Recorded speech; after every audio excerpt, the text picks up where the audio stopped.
Hey there, this is your local realtor, Shannon Lynch, here in Charlotte, North Carolina. And today I'm with another local realtor in Charlotte, North Carolina, and it's Shonn Ross, who is one of the owners of Savvy & Company, which is the firm where I hang my license. And today we're having real talk with realtors. So listen in as Shonn and I just have a conversation this morning while we're drinking our coffee and just... what are we doing? We're just shooting the shit. We're just shooting the shit. That is what I wanted to say. Yeah, that works. Hi, Shonn. Hey, Shannon. How are you? I'm good. How you doing this morning? Thank you. So I thought maybe today we could just kind of talk about, because I know we have really good conversations once we start flowing. Right. And just kind of get in our zone. So, Shonn, just, so what I'm going to ask you real quick is give me just a 5-minute blurb if you would. Boy, 5 minutes. So Shonn, I mean, how long have you been in real estate now? Going on 30 years. Holy cow. Yeah. I'm not even 30 and I can't. No, come on. Okay. No, seriously. So 30 years, that's a hell of a run. Yeah, tell me about it. So give me a little bit about, how you started and where you're at now. Well, the backstory is I was an actor in New York City. Get out of here. Yeah. How did I not know that? You didn't know that? I feel like, I don't know. I don't feel like I did. Yeah, I was. And I had reached a point where, I just was like, am I going to do this? Like, wait tables and go on auditions, and I was like 26, 27. I was like, am I going to do this the rest of my life? I don't know. I just started having this moment where I was like, I just don't know, if I want to keep trying this. Yeah. It was my passion, but the other side of my brain, started setting in. I was like, I think I need to do something. So I left. I came back to North Carolina, which is where I'm from. Mm-hmm. I was born in a small town towards the mountains called Elkin. Yeah. That I knew. Yeah. And so I ended up, after a few different tries in different places, I was in Raleigh for a little bit, and I decided to land in Charlotte. Yeah. And just by chance, through friends, I met an attorney that was needing some help in his office. He was setting up a new practice here in Charlotte, and so I just actually started off helping move furniture and set up the office because I'd moved here and really was just in the process of looking for something, Yeah. And so I just said, well, I have time. I'll help you, And so I started helping do that. And then, the phone rang one day. He said, can you grab that? I can't get it. And I was like, sure. So I answered the phone. And, the next thing I know, I'm like a paralegal in the law firm and I'm doing closings for people, And so that's kind of how I got into real estate. Is I was actually sitting at the closing table doing the closings, and that's too funny. And met a lot of agents in that process in town. Yeah. And several of them kept pushing me to get my license, thinking I should do it. And it's something I had always thought about. I always loved houses. When I was a kid, I would go all to new construction and sneak in, and I just love architecture and I still do that. Yeah, exactly. It's such a voyeur. So I went and did it. I got my license and started off, I stayed working for the law firm and did it part-time. But after about a year or so, it was getting too busy. I wasn't able to handle both things, fairly the way I should, So I decided to go off and do real estate. Yeah. And the law firm was a great backdrop to that because I learned the legal side. Oh, sure. And so I had a lot of knowledge going into real estate that probably a lot of agents don't have, And I had made some good contacts in the process. And so I worked for a couple of firms, and then I started my own firm and with some friends and partners. And then they stepped out of that, and I continued with it. And then probably about 15, 16 years ago, a friend of mine who was a real estate agent, we had some cross sells, approached me about going into business together. And that's how I met Lexi Longstreet, who's my business partner, and so we formed Savvy & Company, and so Savvy & Company's been running about 14 years, I think, now, and it's been great. Yeah, I'm there. This is my 6th or 7th. I know, year. isn't it crazy? I know. Time flies. Yeah, I can't believe it. I feel like there are times I feel like I mean, I remember sitting down with Deborah Cox, who was our BIC at the time, and in the conference room and talking about, coming on. I remember when you came on. I remember when I met you and I first talked to you. Do you? Yeah, and I love that northern part of you. Because bringing up, it was just like, it's fresh. And I knew you would do really well. It's in the been business. A great ride, and you've done really great too. I have to give you your props. Thank you. You took everything that you were taught and you applied it and you exceeded. And still learning, always learning. Very proud of you. Thank you. Oh my gosh, thank you. I went to go and look at a house recently, and it's a really expensive house in one of the more premier neighborhoods in our area. Mm-hmm. And what was really surprising to me is how this person wanted top dollar for their home, and yet they've lived in the home a number of years, and it was really obvious that there's been very little maintenance done over the years. Yeah. And a lot of times I think, we wind up meeting with clients, and I know you've gotten this too, where they'll prep the house right before it goes on the market. They go, "Oh, I wish I would have done that ages ago. Like, it looks so great." Right. So I don't know. I just kind of, I don't know. I don't want it to do it like a question and answer. I want to do it like we're just normally talking, like we do when we're on the phone. Well, I mean, I understand. And it's just like, I went just a couple of days ago to this house, and the folks had done a good job with it, keeping it up. And I was explaining to them that even though, and I think they took great pride in that, and they should have, but even though there were still things I saw as I was approaching the house that stood out to me immediately as concerns. Mm-hmm. Just because, when you're going with buyers all the time and you're listening to what they say, you automatically start zooming in on stuff. Right. And we're a fresh pair of eyes. Yeah, exactly. When you're living in it all the time, you don't see everything. Right. You just don't. Right. I could not put my house on the market right now the way it is, because I'm just living in it and I'm not putting it on the market. Right. But if I was going to do that, I have a lot of things I would need to touch and make right. It's funny because I look at my house and I go, well, I know I still got to do this, and that, and same thing. I'm not in the market to put my house out there at this point in time, but I know that there's things that have to be addressed. And you kind of have to be able to approach it in a gentle kind of way with a client, because, that's their home. Right. And everybody's proud of their home. And, and sometimes it's hard to say, well, you haven't taken care of this, or you haven't done that, or we need to do this. And you really have to figure out how to buffer that so it's not insulting to them, I guess. I think the verbiage is really important. Yeah, I agree. So, I mean, I think if a person's been living in a house for a number of years, and I'm curious what your thoughts are on this. So let's say someone's been in a house for 10 years, right? Mm-hmm. Just as an example. And, so things that we see, we tend to address. But by the time we see the stain on the ceiling, that leak has been going on in the roof for a while. And I think most homeowners really don't go under their house into the crawl space, and they're not really going up into their attic space unless they are using it for storage. Most people don't. Most people don't. So if someone's in a house for 10 years, do you think it's a good idea for them to have a pre-inspection? I always recommend a pre-inspection. Do you? Okay. Yeah. If the home is just a couple years old, and well maintained and taken care of, you might not need to. Mm-hmm. But in today's market, and as aggressive as the market is, and as many multiple offers as there are going on in our market, I think pre-inspecting a home and giving a buyer a sense of where that home is, whether the repairs were done or whether the repairs will be done with an acceptable offer. But as long as the buyer understands that going into the contract, it's going to enable that buyer to feel much more comfortable putting a larger due diligence fee down on the home in the contract process. Mm-hmm. And therefore, that gives the seller much more security that contract's going to go through, and it's not going to be coming back on the market, which is detrimental for a home to have to come back on the market. Now, I could see that in a strong buyer's market, but in a seller's market where, we've got people making offers on houses sight unseen. Mm-hmm. We're seeing high due diligence.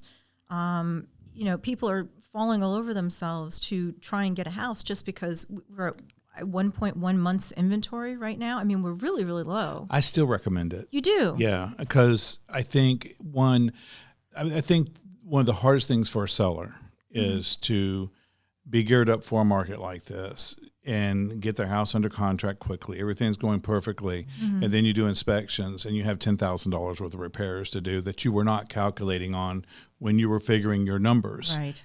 So if you know that going into it, it better helps you understand where you're going to be, and it doesn't create any surprises for the buyer or the seller. Because, a lot of these buyers are first-time home buyers. And first-time home buyers can spend a lot more money now than they could when I started out, Yeah, well, much lower interest rates. Yeah, exactly. And so, but they are first-time home buyers. Yeah. So if a lot of stuff comes up on inspection report, it scares them to death. Yeah. They don't know how to address it or how to deal with it. And so their tendency is to run because it's overwhelming to them. I mean, face it, they don't want to paint. They don't want to replace flooring. They don't want to renovate. They don't want to update. Mm-hmm. They just want a home that they can just move into and be done. Very much so. And so that's overwhelming for them. So why create that sense of, of fear in a buyer and dread or worry in the seller when you can address it ahead of time? Maybe it not be perfect for everybody, but I think it's a smart thing to do. I think it's solid advice. I'm torn. For me, I've always thought, well, in a buyer's market, absolutely, I would tell my sellers to go ahead, do the pre-inspection, and then, potentially put the inspection report out on the counter so that when people are coming through the showings, they can see what came up on the inspection report. We can highlight what the seller did address or is going to address, and then it's fully transparent. And I like the idea of that. But I totally get your point on doing it on the front end here, because I have had some recent transactions where I've had folks that have been in their homes a number of years and they felt that their homes were really well maintained, and on the surface, they did look really well maintained. And then you get the inspection report and it's like, here come the surprises. And right. it's all those things that they, you just don't look at. Right. And it's so funny because now that I just went through that, I've now made a point of practicing what I preach, and I've now started doing annual HVAC servicing on my properties because it's a preventative. Right. It's taking care. An HVAC isn't cheap. Not at all. And I think so many times people kind of get in the mindset that they're in the house and everything's just kind of tooling along, and everything's just hunky dory and just, you know what I mean? Yeah. But stuff, it's wear and tear. It's, and so it just makes sense to me that you do the things to maintain your home. And I also think truly that it's not a bad idea to get an inspection, even if you're not in the process of selling your home, just to kind of take a temperature check on your house. I mean, I've told clients when they buy a house, they should get like a good handyman, and, I can recommend one. But to have them come out to the house once a year, and look at everything, make sure all the caulking is done, all the sealants are there, that the downspouts are cleaned out, that the gutters are cleaned out, that the downspouts are running away from the house or piped out from the house. Yeah, it's a big one. Water's your number one issue in a home. So it does more damage than anything. And a lot of times you don't even realize what's happening. So it's always good if you're not handy yourself to get somebody to come out and do it. It doesn't cost a whole lot, and it keeps your home in a good place, Yeah. One of the things I've told my clients that I think is a really good analogy is that, you have a car, right? And so every 3,000 miles you get your oil changed and you get your car serviced and you're doing checks on it. Right. So you're getting heads up, just like the idiot lights, so to speak. But yet with your house, when do you get an inspection? You get an inspection when you buy, and generally you don't get another inspection until you sell. Right. And it's silly. Our house needs a checkup too. It's your number one investment. It really is. Like outside your family, your kids, it's your number one investment. Well, it is if you take care of it. Well, yeah, it should be. Right? I mean, if you don't take care of it, and all of a sudden now you're looking to sell it so many years down the road, and there's all this deferred maintenance, people are always kind of shocked. They don't expect it, which I don't understand. I mean, a house just takes care of itself. It does. So does not. But I mean, people, and I get it. Like, we're in our spaces and we're nesting and we're just kind of comfortable. But you got to take care of your house. Yeah. Well, too. that just goes back to prepping your house to go on the market. Yeah. If you do all this, you're going to be in a better place to be ready to go on the market. It's not going to be such a big deal when you go. Yeah. But yeah. What are the top things you're seeing as far as repairs needed or prepping the house for market? I think the biggest thing, like for prepping a house for the market, is right now is leaves, and that's going to be coming for the next few months. Yeah. But keeping the gutters cleaned out, I think once again downspouts, stuff like that. Water intrusion that you're not sure about when you're getting into like a more foundational structural issue. Yeah. A lot of people have a lot of, and they don't even notice it, just trim paint, flaking paint, wood rot around the bottom where the wood meets the stoop or the decking or the porch or whatever, and water splash back, and over time it just rots out. And, just things you don't really pay attention to a whole lot, but, a home buyer would pay attention to. Mm-hmm. And when they see that, it creates a concern in them whether the house has been well maintained or not. And it's not that it hasn't been. That's just a very common thing that happens and has to be monitored and taken care of. Right. I think some of my when I tend to meet with a seller, some of the easier things I think that they can take care of that are not super expensive, because we'll walk through the entire house, and I'll ask them if they're open to constructive feedback, and we'll walk through, and I'll walk around the entire outside of the house. I'll walk through the inside of the house, and we'll kind of go room by room and talk about things that they can do. And I understand people don't have deep pockets. I understand that it may not be. You may not have the money to do something major to get your house ready for market, but I do think there are things that people could do that are not super expensive. Decluttering. Decluttering's a big one.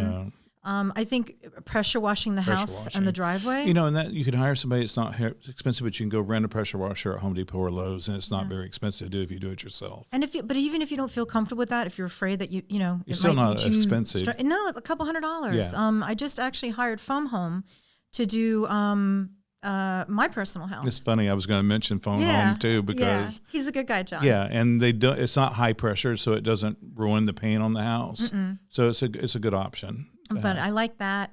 You just don't realize the amount of dirt and grime, especially with the pollen we have down here and our red clay. Definitely. That is such an easy thing to do. And I just feel like your house looks so much cleaner and better after that. Well, cleaning windows. Oh, that's a good one. People do all this to get ready, and then you walk in and the windows are all hazy and dirty. And, so I think, cleaning windows is a big one, and just cleaning in general, decluttering and doing a really thorough clean on the house so it smells good. Smell is so important to a buyer when they come into a home. Yeah. So if you have pets, and I have pets, I do too. And, you just got to be aware of it. And when you're living your own home all the time, you don't notice it. But if a friend or family member, or stranger comes to the house, they're going to recognize and smell that. So it's real important. And I've had that conversation. I've walked into houses where people have had pets or they've had cats, and it's not an easy conversation to have with a client. Not at all. But truly, if I don't have it, I'm doing them a disservice, because the buyers are going to smell it. And really, that's what you've hired me to do. You've hired me to come in and I'll say, and I don't even know how I say it, but it's like we'll just be talking, and I'll say, I kind of, I can sort of smell the cats a little bit. Can we maybe, do blah, blah, blah, blah. Or, there's a pet smell. And I always reference my own pets, so they know that I'm a pet person, right. And I love I love my puppies, yes. And, there's nothing that would separate me that, but I do understand that, there's times even in my own house, if I'm away for a weekend or something and I come in, and I've got small little puppies, they don't create a lot of, but there's the large pup dogs, if you don't bathe them regularly, they have a strong smell. But like I said, when it's your house and stuff, you don't always recognize it. So you need somebody to let you know. Right. Right. I like, even the other thing I tell them is a fresh bead of caulk. Yeah, if you look around everywhere. The perimeter of your tub, so important. It just gets really kind of like yellow That's or grimy one or of my dirty biggest looking. ones, yeah. And that's one of those things that I feel people can do that is super cheap and super easy. And you do that around your tubs and your sinks, and it makes it look new. Yep. It looks new, Professional cleaning. Mm-hmm. I've even suggested that, because then you do get the windows and you do get all those nooks and crannies and the spots you don't normally look at getting. I think if somebody if it's within their budget to do some of these things, when they hire a realtor to come in and they meet with them and they make all these suggestions, that they can afford to do it, I think it's really beneficial to do that. Even in a hot market like we're in today, I have found if your house is not really ready for the market and not prepped correctly, it still may not sell quickly like you think it may, because the buyers are very particular today and they don't want to do anything. And you're going to lose thousands of dollars. Yeah, exactly. So the money, you get that money back and then some.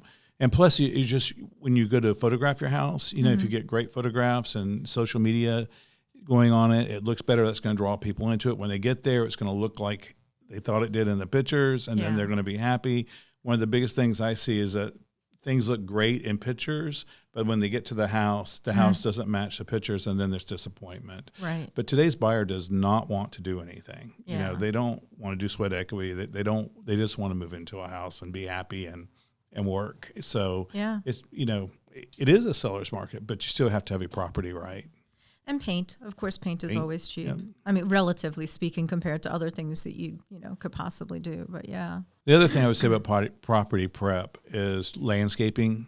Yeah. Making sure your bushes are trimmed back. That's such a big one. It comes up on every inspection report too. And even if you don't have great professional landscaping, if you just get some pine straw. Mm-hmm. Pine straw is, I think, your best friend. Yeah. It's inexpensive. It's something you can do yourself. And putting pine straw around the base of your house, around your trees, and creating a sense of landscaping goes a long ways in curb appeal and how a house will appear to buyers. Agreed. Yeah. I can't tell you how many inspection reports where the branches are over the the roof, or the branches are touching the house, and of course that comes up, and that's such an easy one for sellers to do prior to even going on market. Exactly. So, but no, Savvy's been just a great fit for me. It really was, because I had hung my license with actually a friend at first, because I started as an investor, right, and so I was fixing and flipping. And I was, volunteering at the Metrolina Real Estate Investors Association, so I knew a lot of the investors, still do. And I really do enjoy rehabs, and I'm back to doing them now. I know. You're doing a great job. I love some of the ones you've done. Took me. Listen, the market tanked in 2007, and I hadn't done a rehab since. So, and this year, right now, I'm on my third, and we're about to put an offer in on a fourth. So cool. So I'm excited. It's nice to be back in that saddle again too. Because I like the creative aspect of it. But for me, real estate just seemed like it was at the time I was working full time for a corporation, and I had gotten my license on the side, and I thought, well, okay, this is another stream of income. I might as well do that, because when I'm not working on my own stuff, I could just go ahead and list some houses. And then, like I said, the market tanked, so that was when I was like, I just sidelined. I had a couple of rental properties, and I was like, well, this would be a good way to have additional income coming in. And then the market started to ramp up, and I was like, you know what? I think it's time. And burned the boats, and left the corporation, and and came in both feet. But when I started, I hung my license with a friend initially, and I didn't really get the training that I think I needed. Mm-hmm. And then I actually wound up at Mathers Realty, and Bill Mathers had been doing this 30, 40 years when I started with him. Right. And he was a fantastic mentor, I have to tell you. I talking about give props. A lot of what Bill taught me, I still apply today, Well, no matter how much the business changes, there's certain principles that never change, so you're always going to practice. I was talking to some folks the other day, and like I said, I'm an old timer now. I feel like I've been doing this forever, and a lot of my methods that I do, I learned a long time ago, but I still practice them today. And client care, I think, is the biggest thing. Absolutely. I mean, you can do everything else in the world, but if you don't have that core part of yourself that wants to take care of people and do well for people, agreed. There's no longevity, I feel like, in this business, without spending tons of money trying to promote yourself over and over again. When you do a good job and you take care of somebody and they know that you care about them and stuff, they're going to promote you. They're going to take care of you. You're mainly a referral-based agent, and I am too. Yeah, that's the only way I work. I never have advertised myself. Yeah, and I believe in social media. Believe me, we push that. That. We were like the biggest company in town with that, and we probably was doing it before everybody else was doing it. But me being older, I've just never got as much into it. But that's where you have shined. I mean, I'm so impressed with what you do. I'm taking you kicking and dragging with me. Yeah, you're bringing me into it now, aren't you? I am. I totally am. But I like it. I enjoy it, And I mean, I think the thing is what's the average life expectancy of a realtor? Like 2 or 3 years? Like, so many come in and think, oh, it's easy money. And it's not. It's really hard work. And you have to be willing to put in the hours.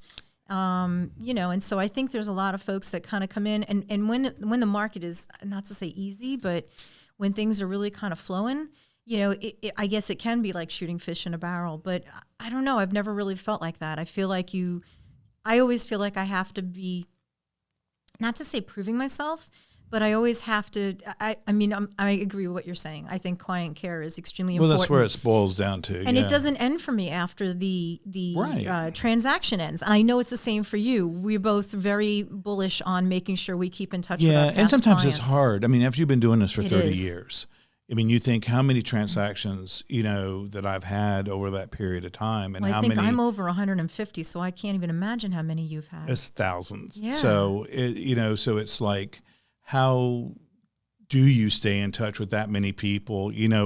That's the hardest thing I think about the business. Yeah. Is that a lot of times, you'll spend, 2, 3, 4, 5, 6 months with somebody from the time you start working with them. Yes. Not so much selling a house. Hopefully you don't have a house on the market for 6 months, not in Charlotte, you don't. No, but I'm talking about from a buyer's perspective, but you spend all this time with them, and you get to know them. You really get to know them. You're an intimate part of their lives. Yeah, you are. And you have to get to know them, because you can't help them find the right house if you don't really understand what they're about and who they are, Yes. And sometimes it's about listening in between the lines, and not so much what they're saying, but hearing what they're not saying, Yeah. And the only way to do that is to spend time with them and get to know them and understand them, And so you spend all this time with somebody and you're helping them buy the most important thing they'll ever buy, and it's a very emotional process, when you're doing that. And then, the closing comes. And if you are a busy agent, you're going to have another client that's needing that time that you spent with that client to give to that client. Right. So then all of a sudden that person's gone. I'm always a little heartbroken afterwards. Yeah, me too. I'm like, no, wait, can't we get coffee? Like, where are you going? And I really, really try and make a point of reaching out, and it's like we only have so much bandwidth, right? Right. And so I try and reach out, and I try and still keep in touch, and I would love for my clients to still reach out and keep in touch with me, but I understand life, right? Yeah. I mean, we're all doing our thing, and it's just busy, and so I'm always happy to hear from my past clients. I'm like, oh, you got to send me updates on what you've done to the house, as far as my buyers, I know it's always like, I hope we're not bugging you. We know you're busy. And I was like, no, I'm so glad you're, no. Yeah. I want to talk to you. It means a lot. Well, because they become friends, and it's like, oh, don't go away. And then like, you work with somebody and they have like a child that's like 6 months old or something. And then, like 8, 9, 10 years later, they want to sell their house again and they reach back out to you. And that's what you hope for, Right. And then, but the kids have grown up. It's like, I don't know. It's just like, I know. It's crazy. Well, I guess that's what I like about social media is like, my gosh, Tommy and Laura, I helped them sell their townhome in Noda. I don't even know how many years ago now. And they're in a neighborhood down off of Providence Road, but they both post on social media, and their daughter, Elizabeth, oh my God, she was just the cutest little thing. And they've had a second daughter since. And, but I was so taken with Elizabeth. And so, I get to see them with their girls on like family vacations on their social media. And so I enjoy that, and so at least, I guess that's one of the positives of Facebook. I mean, I don't like all the politics and all the, the divisiveness on there, but I do like it from the standpoint of the social part of it. Yes. Yeah. And that's what it's supposed to be, right? It's right. supposed to be social. I wish it was, because sometimes it does get overwhelming. It almost definitely. I have to sometimes just take a break from it, to be honest with you. I know I shouldn't, but I sometimes just feel like I have to pull back and just not. Absolutely. Because it can just, I don't know. I like to think positive. I agree. Well, it can wear you down. Yeah. It totally can wear you down, so. But that's why, I think it's hard too when you're in this business, and I probably have told you this before, I don't know. I always feel like, politics and religion are two things that you don't want to get into, because I mean, everybody's different. Everybody's got their own point of view. Everybody's got their own beliefs. Right. But, I just feel like it can be overpowering, to get into those things, and as a realtor, you want to help people. You don't want to be, in that Well, lane. that's not my you know? focus. Yeah, That's not what I'm here for. Exactly. I'm here to help you find your home, or I'm here to help you sell Which your doesn't home. matter what your Yeah. race, religion, what it is. You can help somebody do that. Right. You know. Right. No, it's definitely not a rabbit hole I want to go down. No. You know, I really don't put anything like that on my social media. I just don't, I see stuff like that and I'm like, oh no, I don't know. Well, I guess, and that's in my own small way, I try and make sure I'm always putting out positive content, because I think people do get wore down seeing all that stuff. Yeah. Right. So if I can be a little Ray of sunshine. I was going to say a beacon of light. Yeah. Then that's what I want to do, because it can be really draining. All right. So thanks for joining us today. Be sure to join us on future local podcasts, as we'll be speaking with other experts in the field. And I'm sure Shonn's going to make a reappearance too, won't you? I would love to. Awesome. All right, guys. Well, take care. Make it a great day.